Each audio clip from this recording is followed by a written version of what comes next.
नमस्ते दोस्तों।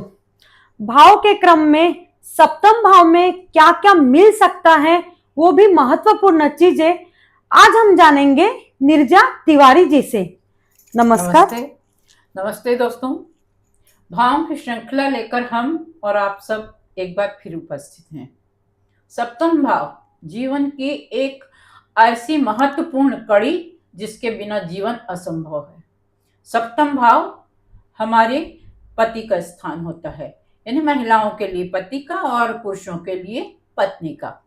तो एक महत्वपूर्ण बात ये हो गई। दूसरी महत्वपूर्ण बात, पार्टनर चाहे कैसा भी हो, चाहे वो आपका लाइफ पार्टनर हो या आपका बिजनेस पार्टनर हो, वो भी सप्तम भाव से आप तय कर सकते हैं। यदि सप्तम भाव के ग्रह मिलान आपके पार्टनर से, बिजनेस पार्टनर से मेल नहीं खाते हैं तो निश्चित जानिए कि आपको अपने बिजनेस में धोखा मिलने वाला है। तीसरी बात, आप जीवन में व्यवसाय करेंगे या नौकरी करेंगे, तो सप्तम और दशम का रोल रहता है इसमें।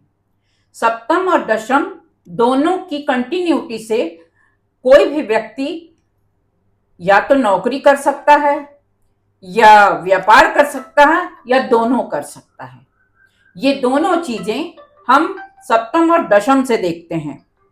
तो सप्तम भाव हमारे पति के साथ साथ हम नौकरी करेंगे तो हमारे आसपास कैसे लोग होंगे, हम व्यवसाय करेंगे तो हमारे साथ पार्टनर कैसा होगा, हम अपने आसपास अपने दोस्तों के साथ यदि व्यावसायिक बंधन में बंधने की कोशिश कर रहे हैं या चाह रहे हैं। कई बार होता है ना कि घर के क्लोज जो हमारे फ्रेंड्स रहते हैं, हम उनके साथ ही सोचते हैं कि ये इतना अच्छा है, चलो इसके साथ हम व्यापार कर लें।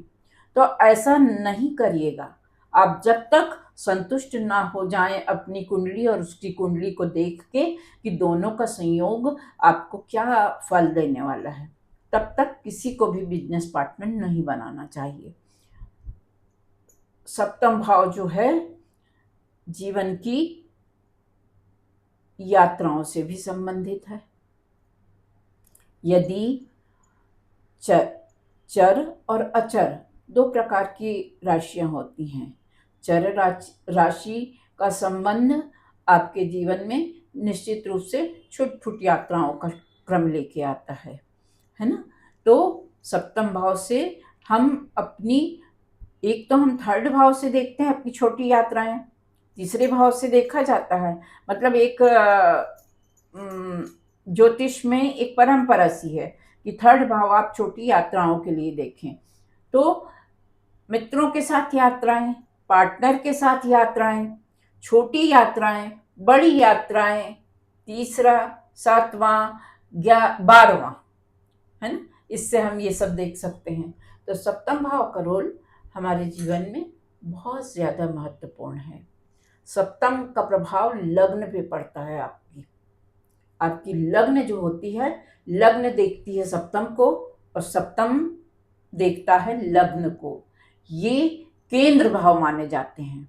यदि आपके लग्न में, सप्तम में, चतुर्थ में और दशम में आपके अच्छे शुभ ग्रहों का, सौम्य ग्रहों का संयोजन आ जाता है, तो फिर आपकी लग्न मजबूत कही जा सकती है, आपका सप्तम भाव मजबूत कहा जा सकता है। आपके चतुर्थ भाव से सुख संपदा, आपको सुख कितना मिलेगा वो हम जान सकते हैं। दशम भाव आपका कर्म भाव है, जो आपको ये दर्शाता है कि आप नौकरी करेंगे तो किस तरह की नौकरी करेंगे, प्राइवेट करेंगे या गवर्नमेंट जॉब का आपके उसमें संयोग है। ये सारी बातें आगे के भावों में हम निश्चित रूप से जानेंगे। अभी सप्तम भाव के बारे में पूर्ण जानकारी लगभग मोटे मोटे तौर पे आपको प्राप्त हो चुकी है। तो अभी के लिए जय श्री राम। दोस्तों, तो आज हमने जाना कि सप्तम भाव में हम क्या पा सकते हैं और क्या खो सकते हैं। तो मिलते हैं अगले वीडियो में 8वें भाव के साथ। तो हमारे चैनल को सब्सक्राइब कीजिए और हमारे वीडियो से जुड़े रहिए। नमस्कार।